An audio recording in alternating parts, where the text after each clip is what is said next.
تکبیر پیر طریقت حضرت مولانا صلاح الدین سیفی صاحب، پیر طریقت حضرت مولانا صلاح الدین سیفی صاحب، پیر طریقت حضرت مولانا صلاح الدین سیفی صاحب، نعرہ تکبیر، نعرہ تکبیر، نعرہ تکبیر، پیر طریقت حضرت مولانا صلاح الدین سیفی صاحب، پیر طریقت حضرت مولانا صلاح الدین سیفی صاحب۔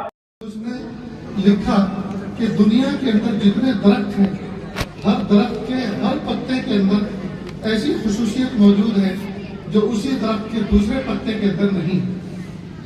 ہر درخت کے ہر پتے کے اندر ایسی خصوصیت موجود ہے جو اسی درخت کے دوسرے پتے کے اندر نہیں۔ تو جب ہر درخت کے ہر پتے کے اندر الگ الگ خصوصیت ہے، معلوم ہوا یہ خصوصیت پیدا کرنے والا کوئی رب ہے، اسی نے یہ خصوصیت بنائی ہے۔ تو اس سے اس نے پہچانا کہ اللہ کا وجود ہے۔ میں نے اس بات سے یہ سمجھا کہ جب پتے کے اندر اللہ نے الگ الگ خصوصیت رکھی ہے تو بچے کے اندر بھی تو الگ الگ خصوصیت رکھی ہے۔ یہ آج جو معصوم بچے اور بچیاں بیٹھی ہیں، کیا پتا کل کا کوئی شیخ الحدیث اس پہ چھپا بیٹھا ہو، کل کا کوئی شیخ التفسیر اس پہ چھپا بیٹھا ہو، کل کا کوئی ایم پی اور ایم ایل اے اور سی ایم اور پی ایم چھپا بیٹھا ہو۔ کیا پتا اللہ نے ان بچوں کے اندر کیا صلاحیت رکھی ہے۔ اساتذہ کو چاہیے کہ ان بچوں کو محبت کی نظر سے دیکھیں، محبت کی نظر سے ان پر دست شفقت رکھے اور ان کو آگے بڑھائے، تاکہ ان کے آگے بڑھنے میں، ان کی صلاحیتیں ظاہر ہونے میں اساتذہ کا کردار ادا ہو جائے اور ان کا حصہ لگ جائے۔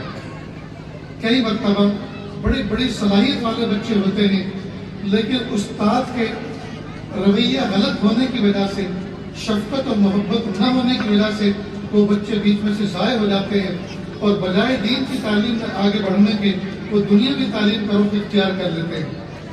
تو اگر اساتذہ اپنے بچوں کے ساتھ حاکم اور محکوم کا تعلق نہ رکھیں، بلکہ مشفق باپ اور بیٹے کا تعلق رکھیں، تو نہ جانے کیسے کیسے جوہر تیار ہو سکتے ہیں۔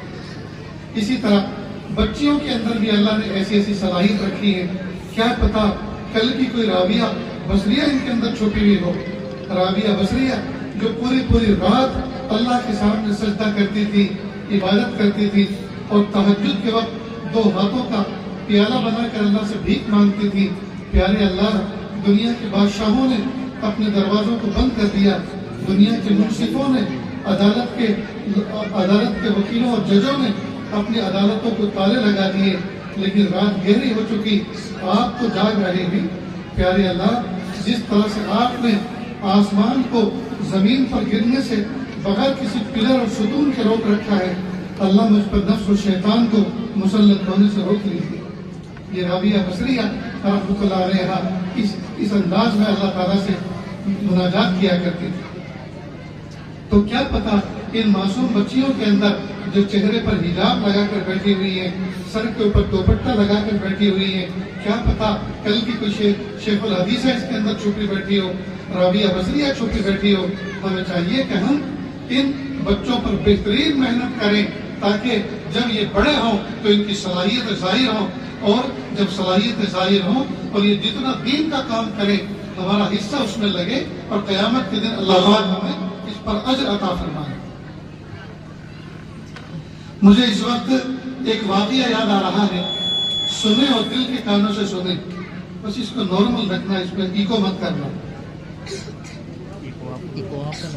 ہر کامیاب مرد کے پیچھے ایک عورت کا کردار نظر آتا ہے، یا تو ماں کی شکل میں، یا تو بہن کی شکل میں، یا تو بیٹی کی شکل میں، یا بیوی کی شکل میں۔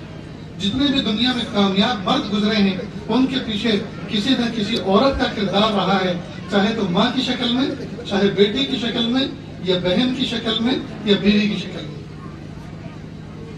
تاریخ میں 2 بزرگ گزرے ہیں، 2 شخص گزرے ہیں، ایک احمد غزالی، ایک محمد غزالی۔